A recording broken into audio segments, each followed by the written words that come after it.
নমস্কার। মাত্র 1 চামচ তেলে বানিয়ে ফেলা যায় এই রকম চিকেনের লাল লাল ঝোল।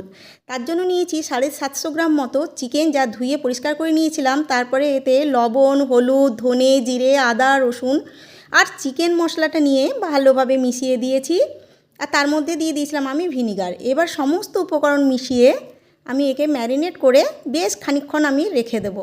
এদিকে দেখো, বড় সাইজের দুটো পেঁয়াজ নিয়েছি। পেঁয়াজটাকে যতটা পারবো আমি একদম কুচানো করে নেব, আর গোটা গরম মশলা আমি থেতো করে রেখে দিচ্ছি। আর এদিকে নিয়েছি সবুজ ক্যাপসিকাম আর লাল বেল পেপার।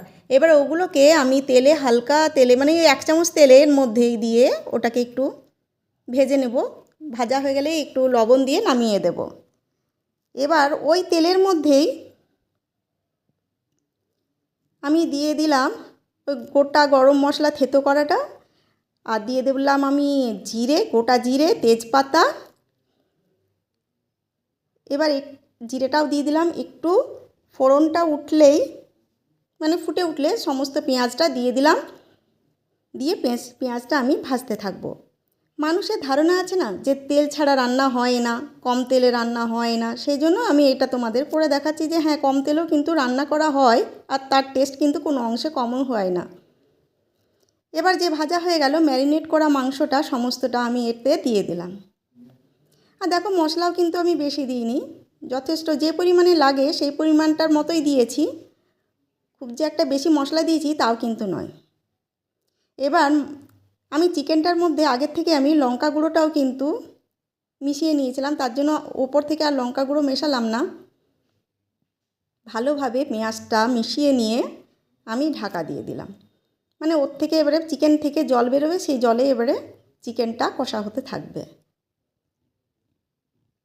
যেহেতু তেল কম দিয়েছি তার জন্য বারবার একটু জলের ছিটা দিয়ে দিয়ে আমাকে চিকেনটা ভাজতে হবে। যেই প্রায় ভাজা ভাজা হয়ে এসছে সেই সময়ে দিয়ে দিয়েছি আমি একখানা টমেটো দিয়ে দিয়েছি।